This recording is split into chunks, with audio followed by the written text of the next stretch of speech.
Welcome, everyone. Thank you so much for joining us for today's Lunch and Learn session, Machine Learning to Improve Clinical Alarm Management and Patient Safety with Dr. Erin Conway. My name is Laura Clark, and I'm the Director of Advancement at the Lawrence S. Bloomberg Faculty of Nursing. I'd first like to thank Laerdal Medical Canada for supporting today's event. Their investment in the continuous professional development for the nursing community is very much appreciated. I also want to say that we wish to acknowledge this land on which the University of Toronto operates. For thousands of years, it has been the traditional land of the Huron-Wendat, the Seneca, and the Mississaugas of the Credit. Today, this meeting place is still home to many Indigenous people from across Turtle Island, and we are grateful to have the opportunity to work on this land. Just a couple of quick housekeeping notes. Please keep your microphone muted throughout Dr. Conway's presentation. We do welcome you to enter any questions that you have in the chat box, and there will be a question and answer period at the end of the presentation. We are also recording today's session so that we can share it with those who could not join us today. You will also receive an email with a link to this recording, as well as a survey so that you can provide feedback on today's event. Now it is my pleasure to introduce our speaker, Dr. Erin Conway. Dr. Conway holds the RBC Chair in Cardiovascular Nursing Research at the Peter Munk Cardiac Center and is an assistant professor at the Lawrence S. Bloomberg Faculty of Nursing at the University of Toronto. Prior to joining U of T in 2018, Dr. Conway practiced as a registered nurse in the Cardiac Catheterization Laboratory, or CCL, setting in Australia. Dr. Conway's research aims to make the procedural sedation experience as safe and efficient, as effective, maybe also efficient, but as effective as possible by using machine learning. Really happy to have you with us today, Dr. Conway, and I'll hand it over to you. Great. Thanks for inviting me to talk. I'm really excited to present some my recent work that I've been doing to do with trying to use machine learning to improve clinical alarm management, specifically related to capnography monitors. Sorry if you hear any banging from the roof. There seems to be somebody right above me. So I'll get straight into it and share my screen. Here we are. Okay, so as I think most of you would know, if you spent any time at all in hospitals, the number of alarms in acute care hospitals is really excessive. And due to the sheer nature, the number of them and the interruptions that they cause, they pose a lot of risks to patient safety, primarily really due to alarm fatigue. But I don't want to focus too much on explaining all about alarm fatigue because as I said, I'm sure most of you calling in know that alarms are very frequent and can be distracting. And I want to focus more on the solutions. So the Society for Critical Care Medicine Alarm and Alert Fatigue Task Force recently made this recommendation that we should try and start using machine learning techniques to improve the quality of alarms. And so my talk today is going to focus on one way that I think we can use machine learning to improve the quality of alarms that are being generated from capnography monitors. For those of you that don't know, a capnography monitor displays a waveform that essentially displays the amount of carbon dioxide that's in exhaled breath, and that's graphed over time. So we see these capnography monitors used all the time in intensive care units and during surgery and operating theatres for people who are intubated. And this isn't new technology. This has been used for decades. And when we use capnography for patients who are intubated, so they have a tube directly into their airway, the height of the waveform at the end of expiration, so this end point here, that roughly approximates the partial pressure of carbon dioxide in arterial blood. So it gives us a really good indication of the ventilation status of patients. But we can also use capnography monitors in patients who are not intubated. So these are in patients who are at risk of respiratory depression. So people who, like say they have are undergoing a procedure with procedural sedation and receiving opioids or other sedative medications that depress normal breathing, or they might have had their surgery and they're in the post-anesthesia period, but they're kind of still under the effects of some of the medications that they receive that depress respiration. Or they might be receiving opioids and other sorts of medications on general care floors where they are also at risk of respiratory depression. And so for those sorts of patients who are not intubated, we can still use capnography monitors by measuring the amount of carbon dioxide in their exhaled breath using masks or nasal cannula similar to this, where we can deliver oxygen through one tube and measure the amount of carbon dioxide that gets exhaled in from another tube that then gets attached to the monitor. And when we're monitoring patients' respiratory status using capnography monitors, we're able to tell really quickly whether there's an abnormality in a patient's breathing. So in this example here, we have a waveform that is typical of a patient who's stopped breathing, so have become apneic, where you have this period of normal breathing and then kind of slowly the waveform diminishes to the point where it just goes to zero all the time, which means that there's no breath being detected from that capnography waveform.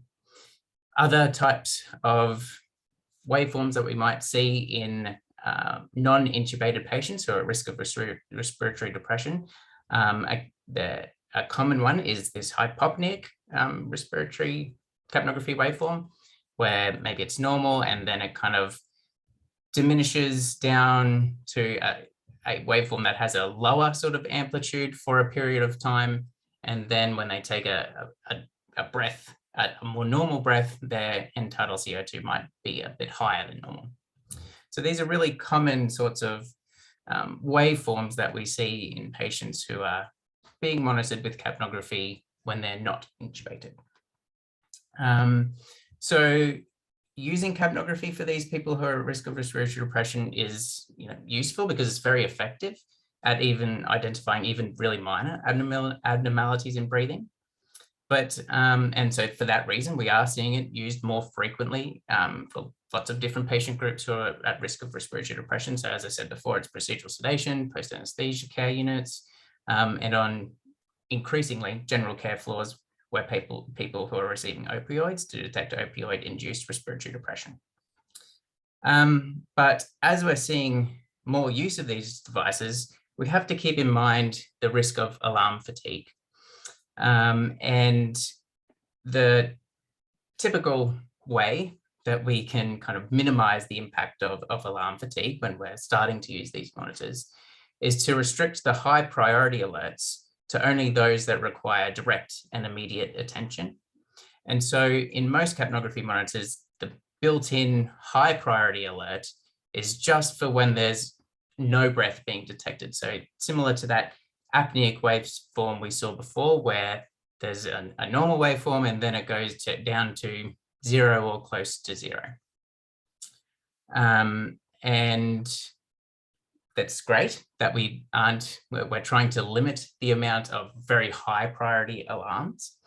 And to display this more, so those no breath alarms that get triggered from capnography monitors, typically they get triggered when the CO2 level falls below a specified threshold that the company or the monitor has decided to set to indicate that there's no breath being detected, and that's over a specified period of time. So typically you can change that level of the period of time for the point at which the alarm will be triggered from, 15 seconds might be the lower limit, or you could say after, if the CO2 hasn't risen above that low threshold after 30 seconds, then we'll set off an alarm. And most typically it's the 30-second point. So if there's no breath for 30 seconds, the capnography monitor will set off this high priority alarm that typically has like maybe a red flashing light and a beeping alarm that's supposed to trigger a clinician to come and attend to the patient, assess them, because there's a risk that the patient is not breathing. Unfortunately, what we know is there's a lot of false no breath alarms being triggered. And that's because these alarms can be triggered when the breathing pattern remains stable, but the CO2 value only reduces even slightly below that threshold, so that around 10 millimeters of mercury threshold that the capnography monitors set. And that's quite typical during these hypopneic periods. And also we can find false no breath alarms when there is truly not really a breath being taken by the patient, but there is an artifact in the waveform that causes like one aberrant spike in the CO2 value above the threshold. And so that will reset the no breath alarm, and we won't receive the right sort of priority alert for that particular situation. So I have some examples to go through that will demonstrate those situations where capnography monitors are producing false no breath alarms, which can cause a problem when they accumulate over a long period of time for lots of patients. So in this first one, we have an example of, these are real patients who have been monitored with capnography on general care floors because they've received opioids. And in this example, so we have 2 minutes in total of this capnography waveform segment. At the start of the segment, we have sort of normal-ish breathing.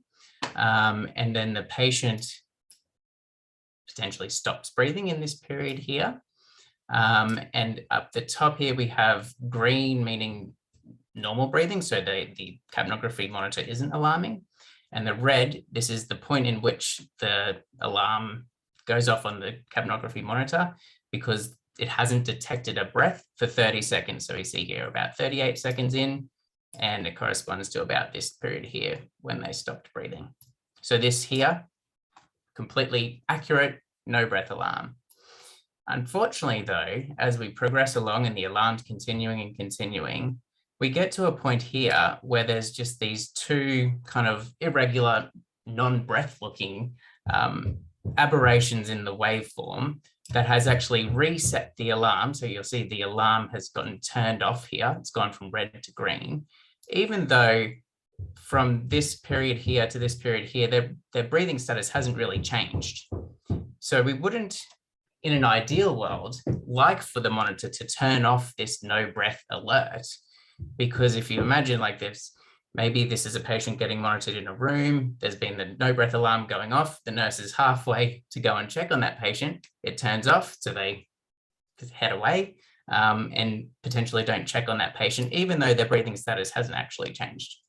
And in this situation here even, we would get, because it's been another 30 seconds with no breath at all, the alarm would just go off again. So we're getting a lot of these nuisance alarms from it resetting inappropriately. Another example here is from a patient. Again, this is like 2 minutes of capnography waveforms.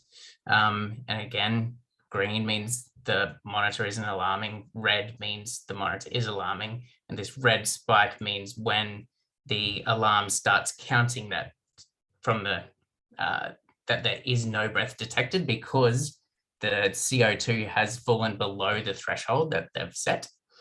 And if we walk through it here, we've got a long period of no breath at all. So appropriately, there has been an alarm triggered.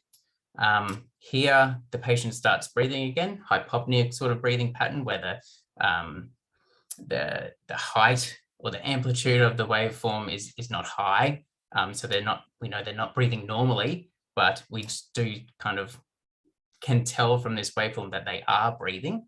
And then we travel along a few seconds later, although the monitor has started thinking that there's no breath, the actual breathing pattern hasn't changed from before to afterward.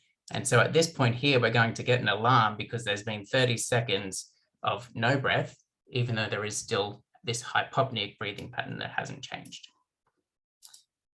Other examples of the exact or similar situations of where the alarm gets reset inappropriately is this example here, where we have no breathing and then there's just artifact aberrant spike in a CO2 value that's reset. So it's turned off the alarm, but the patient hasn't gone from a period of true no breath to true breathing. So we don't want this alarm to reset in this situation.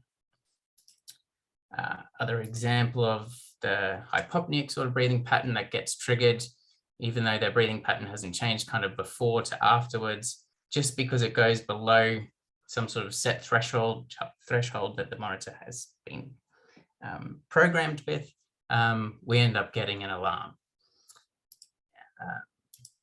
More examples. In this situation, we can look a little bit more closely. So here we see, hypopneic breathing pattern again, but in this situation, there has been an alarm triggered because it happens to be below the threshold. So in this period here, all of this alarm is probably not really appropriate. And then we have a normal breath, and straight after that breath, it's started thinking that there's no breath. So in this period here, appropriate, but before, probably not. And we can look at others if we want, but similar sorts of situations where the breathing patterns from before to after the alarm are very similar. So what I hope is that you'll agree that this threshold-based approach for detecting no breath alarm periods is not really working for monitoring for respiratory depression in using capnography monitors. And so because of that, we wanted to look to see whether using a deep learning approach, so neural networks, that more closely resembles how clinicians interpret capnography by considering the shape of the waveform, whether that will be an effective approach or more effective approach to classifying these no breath periods and triggering more appropriate alarms from these capnography monitors in patients who are at risk of respiratory depression.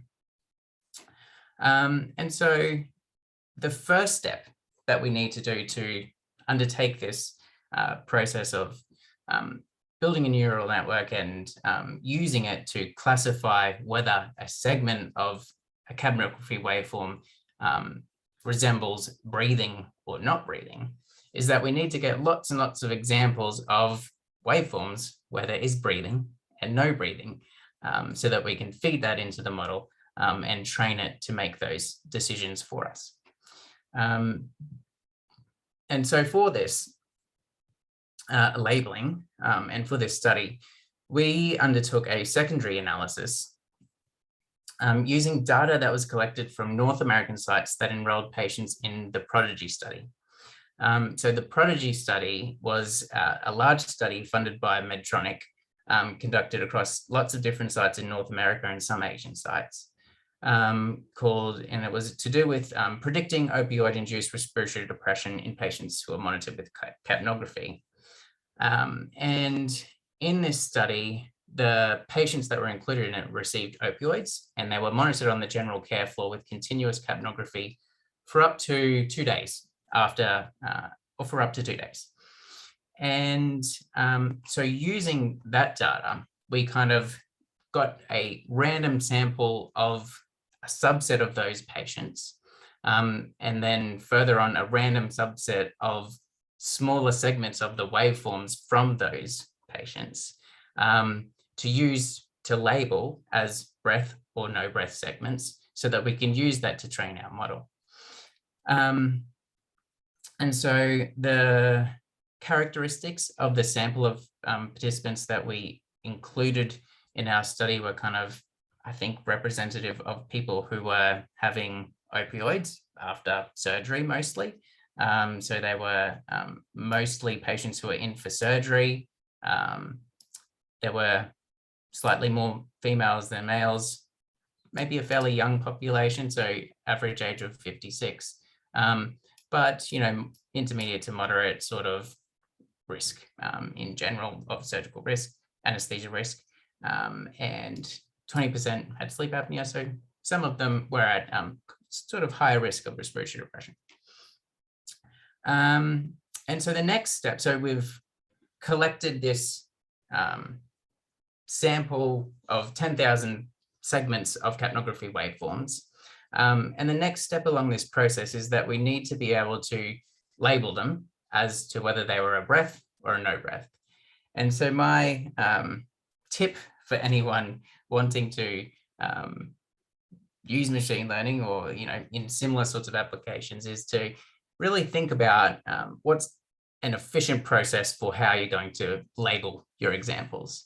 And so what we did is developed like a web sort of application that we're able to very quickly view the waveform that we need to classify and assign a label to it very quickly as well. So, you can see very clearly that it was breathing, it's hypopnea because it is low. We can see here there's kind of a bit of an artifactual pattern to this breathing, but it's still, you can tell that it's breathing. This one here, we can tell it's breathing. So we're just very quickly able to see the waveform that we need to label, assign a label, and it gets stored in a database. We can delete it quickly. So this is going to be a really, it was quite an efficient way that we were able to label lots of examples of capnography waveforms fairly quickly in duplicate with another researcher to check for errors, that sort of thing. And so once we've gone through that process of assigning a label to each of the 10,000 capnography waveform segments, we can then use that to train our model to classify new data as to whether it's new capnography segments, as to whether it's a breath or a no breath. And so these deep learning neural networks that we're going to use, they work by learning to map a set of inputs to a set of outputs from the training data that we have available. And in our circumstance, the input for our model are the 300 carbon dioxide values that make up these 15-second segments of capnography waveforms that we labeled. So if we kind of hover over these little parts, this actual waveform, although there's 15 seconds of it, it actually consists of 300 separate values of CO2. So if you cross, if we kind of go along the way there, it just fluctuates in number. And so you can see 300 values if you went across them all. So that's the input for our model. And the output is simply the label as to whether it was a breath or a no breath. And then we can use that to train our model. Another step in this process of using machine learning to help with clinical alarm management is to split our data set into different portions for what we're going to use to train the model, what we're going to use to help us decide whether those trained parameters are any good or not, and that's called the validation set. And then we set aside a portion of our data to not train the model at all, but just test to see how well it has performed. And the particular type of neural network that we used for this analysis is called a convolutional neural network. And this type of neural network works by learning to classify, so our one-dimensional data, so in our case, it's the carbon dioxide over time, so it's one dimension. And they work by kind of sliding or convolving, this is where the term convolutional network comes from. It slides these series of small sort of templates across the data, and they're termed kernels, and it looks for matches. So it's essentially like a template matching thing. And the cool thing about convolutional neural networks is that it doesn't really matter where along this timeline the match occurred. So it works quite well for our example, because in a 15-second segment of a capnography waveform, we're not going to have breaths at exactly the same place for every single patient. And so that's why we used a convolutional neural network. it has also been used quite effectively for other similar classification tasks like ECG abnormality classifications, other sort of pressure waveform classifications as well. And so this next part, really, I just wanted to demonstrate to you that these are the different, so in our convolutional neural network, it's got lots of layers. And the first layer, so we're putting the input that we're putting into this network is the 300 samples. So the 300 points or CO2 values that make up a 15-second segment of a capnography waveform. And what we get out is a probability of whether the waveform was a breath or a no breath. And so once we've trained it and everything, we can use that model to make a prediction about whether a waveform is a breath or a no breath. So in this example here, where we have from our test set, where we have a normal looking breathing waveform that consists of these 300 different values of CO2 across here, we can use our model that we trained to predict whether this is going to be a breath or a no breath.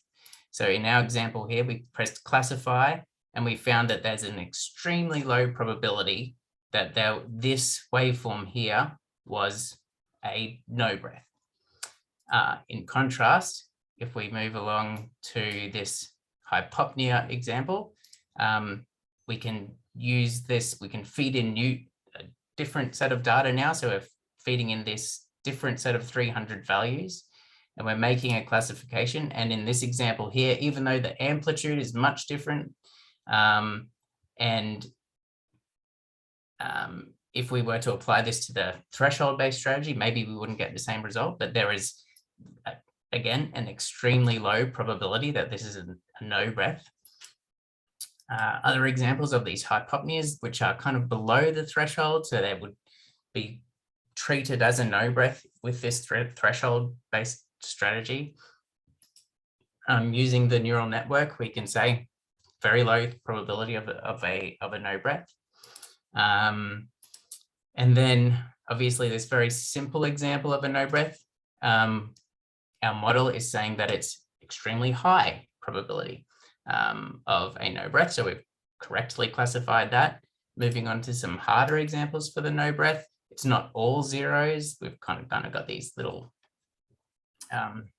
aberrant kind of fluctuations in the CO2 around. It's still classifying it as a very, very high probability that this is a no breath segment.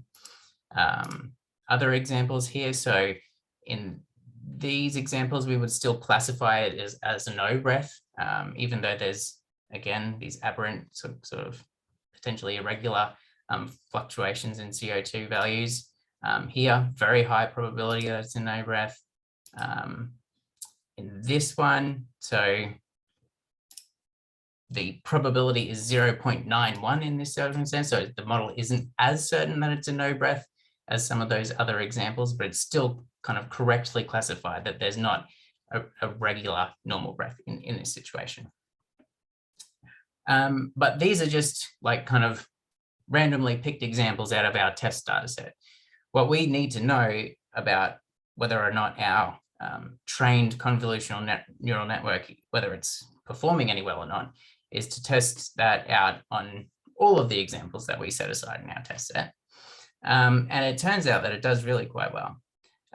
So in this example, so we have here our,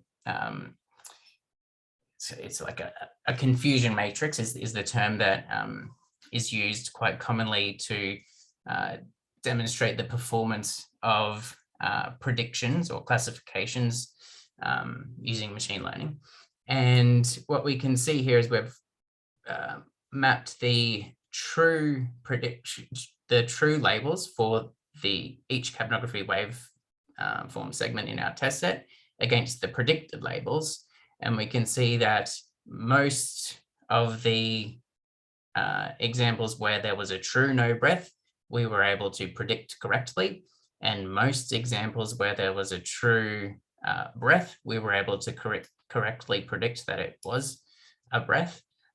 with only, fairly few where we said that there was the predicted label was a breath, but there was actually a no breath, and vice versa.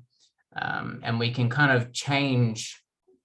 These numbers have come from a discrimination threshold of 0.5. So this means that if the probability of a no breath predicted by the model was above 0.5, then we would say that we would classify it as a no breath. And we, that can be changed upwards or downwards, and that kind of changes how many false positives and false negatives we will get. Another way of summarizing the performance of the model is with these terms called the recall and the precision of the model. They're kind of similar to talking about the sensitivity and specificity, but for prediction tasks, it's kind of often better to use these recall and precision. So for recall, that's defined in this situation as the proportion of no breath segments that were correctly classified. So out of all the no breath segments in our test set, how many were we able to correctly predict from our model? And if we again take this discrimination threshold of 0.5, so anything over 0.5 in the predictions, we would classify as a no breath, and we get about 95%, and that can be kind of changed depending on the threshold that we ultimately choose.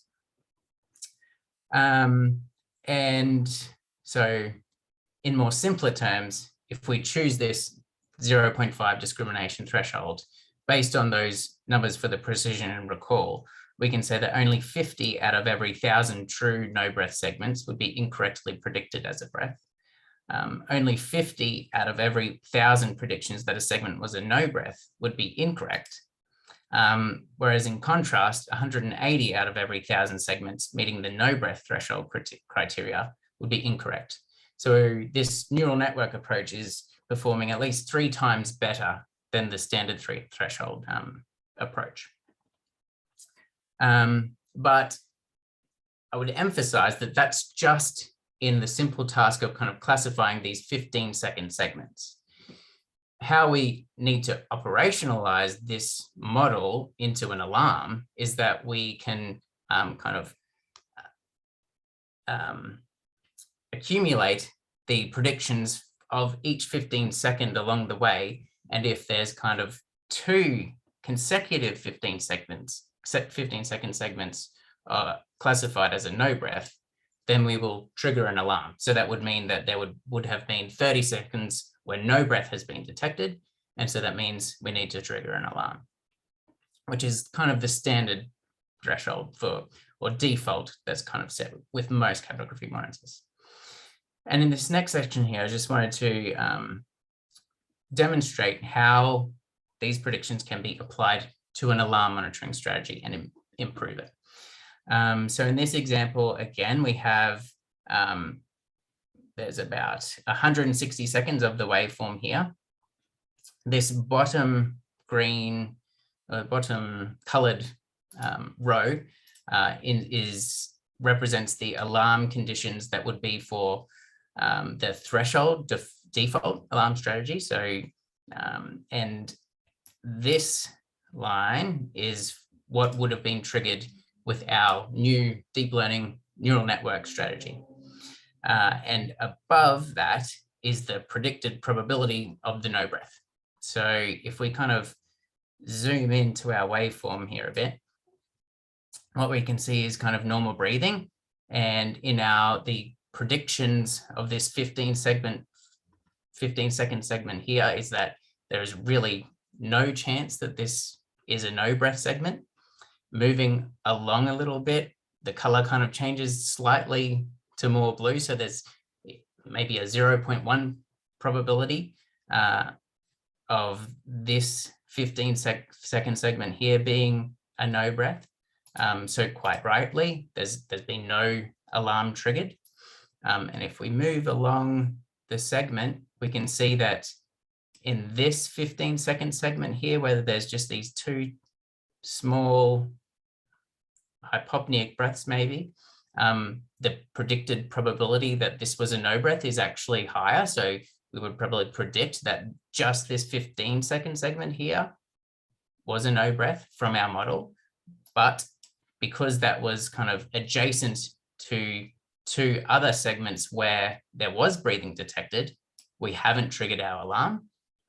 And if we're moving along further, again, this is a segment, just a 15-second segment where there's been a no breath, but not triggered an alarm again, because either side of it, there was breathing detected. But in contrast, if we were to use this threshold-based default alarm strategy, we would have actually gotten an alarm because within this 30 seconds before the alarm was triggered, it didn't count these hypopneic sort of breathing waveforms as a breath. And so we were able to, using this different alarm strategy, we're able to avoid this false alarm in this particular circumstance. Other circumstances, we can move along and show that there was sort of, in this case, the neural network classified these different periods here. Sorry. So this 15-second period here, where there was only just this one waveform, it's said that there was about, I don't know, 0.7 or 70% probability that there was a no breath here, because there was hardly any breaths detected. It's actually triggered an alarm in this circumstance. Whereas the default alarm strategy didn't trigger an alarm, because it was able to kind of detect that there were these waveforms that exceeded the threshold. And in this circumstance, so we can again compare our different new alarm strategy versus the default. And what we find is that in this circumstance, there was an alarm triggered for the default strategy here at about 50 something seconds, even though there was breaths all along for this period of time here.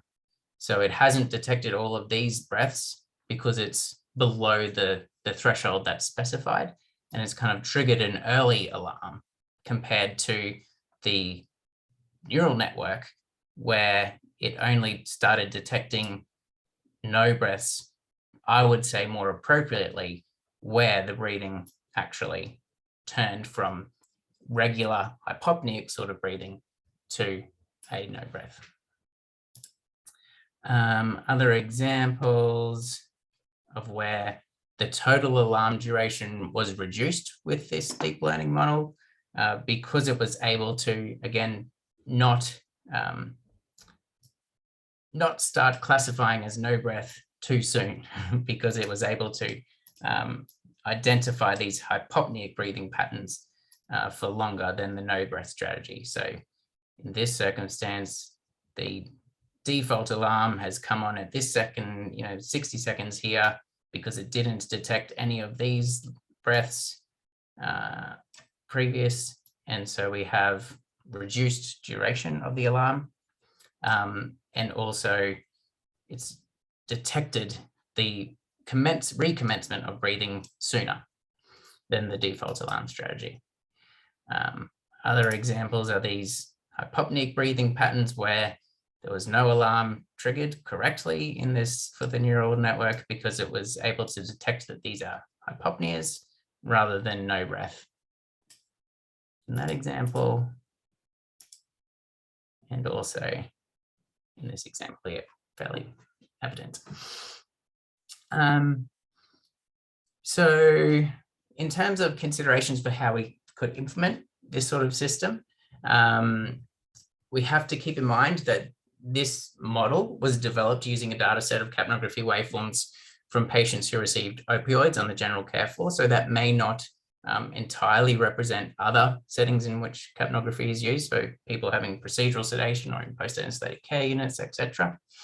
And there's certainly different computing requirements required for integrating predictions into a capnography monitor compared with how the alarms are typically triggered. So those are considerations that would need to be taken when we're trying to integrate this new system into existing monitoring alarms. And so I did want to kind of finish there and get some questions or anything that people may have about this system. And then I had some other, if there isn't any, I had some other questions for the group that we could talk about further. So thanks for listening and happy to take your questions.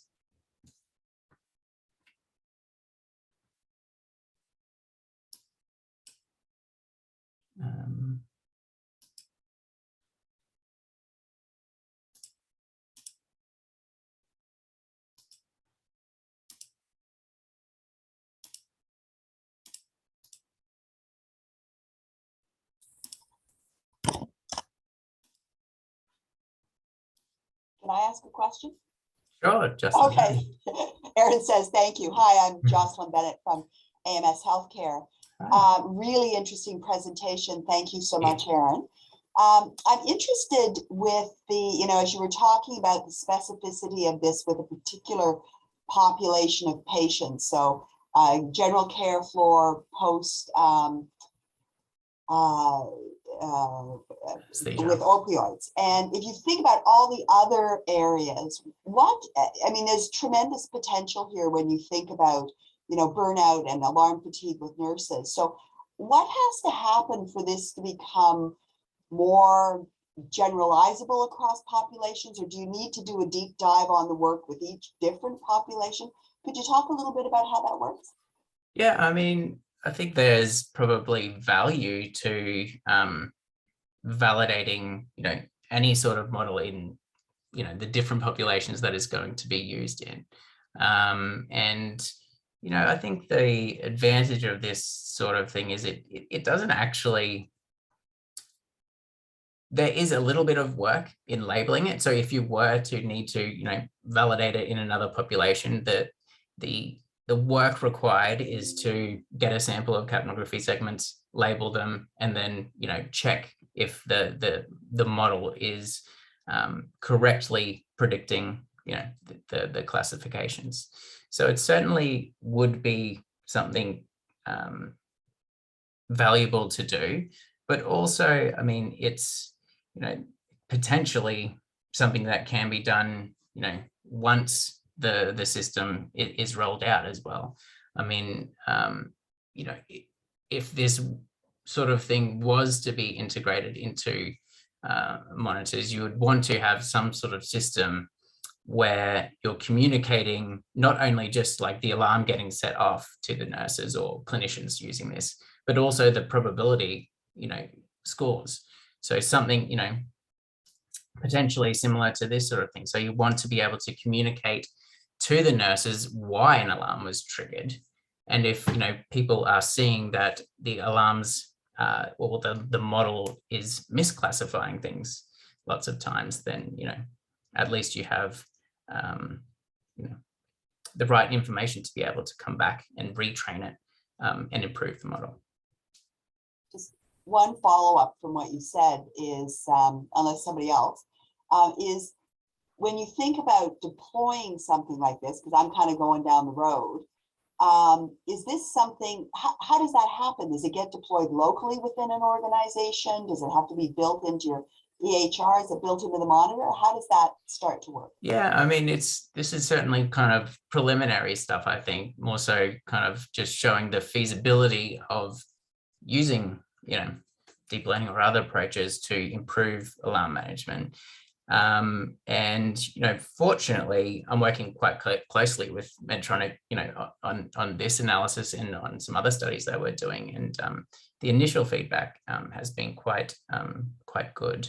And so I think there would really need to be kind of industry buy into, incorporating these sorts of new approaches to alarm management into their monitoring devices, I think that's probably the way to go. Other ways is, like you said, you can get the output from a monitor, feed it into your electronic health record, apply the model, and then communicate the results back out.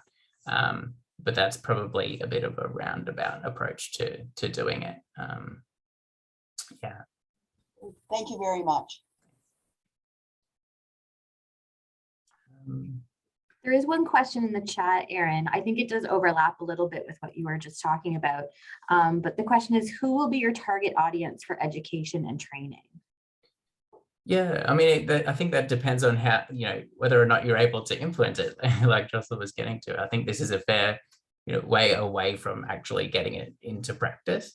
But certainly, it would be targeted at the people who are going to be using these monitors. So, that's the clinicians who administer and monitor patients who are having sedation or at risk of opioid-induced respiratory depression, that sort of thing. But I am, quite interested in undertaking more work to kind of get more insight into how nurses or other clinicians want to receive the information about these sorts of predictions and classifications to inform their decision making. So, because it is a very different approach to alarm management from just, the simple fact that a value is below a threshold, so we're going to set an alarm. Bringing that, the probability piece into it is the kind of an extra consideration that I think, in terms of implementation, we really need to think about carefully. Yeah.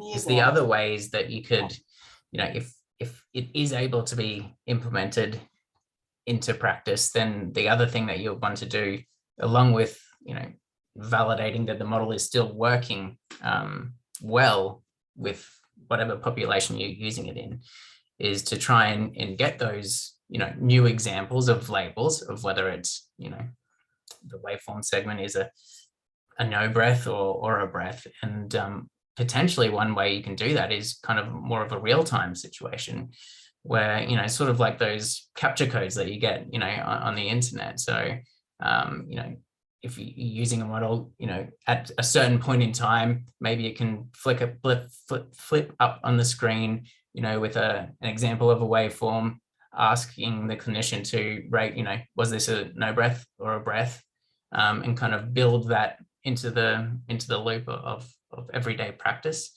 That's something that I think is worth looking into further as well. Obviously, it can't be as restrictive as those capture code, where you can't, you don't want to prevent someone from using from using the system until they complete the task, but potentially like those pop-up type things that a person can dismiss, but if they have time to label, that could be an approach for helping with the continued validation of the model, I think.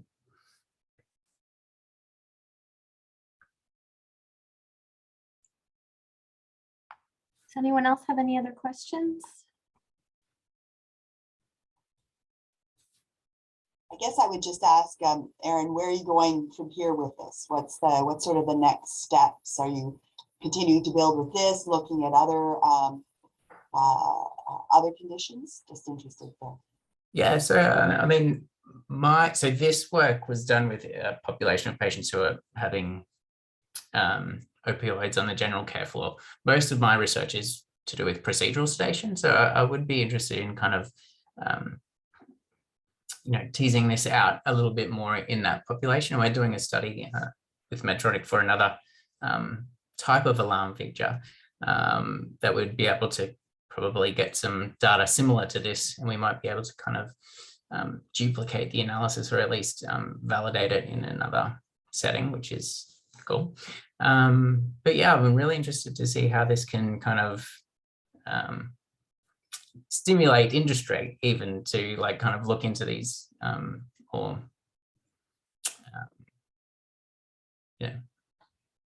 more complicated, I suppose, approaches to alarm management. But even though they're more complicated, if they're going to reduce false alarms by a considerable amount, that it can have potentially like quite a large effect.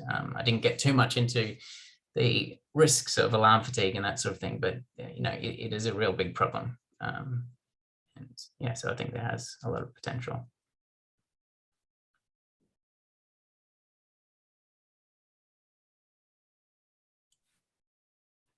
Great. Did you have anything else you wanted to add, Aaron? I don't think I had a heap more to add, but very interested to talk more with people who are interested in the approaches of using more machine learning or deep learning type things for this sort of application in alarm management. There's probably lots of different opportunities to bring that in. So reach out if anyone has any interest. We do have another question that just popped up in the chat.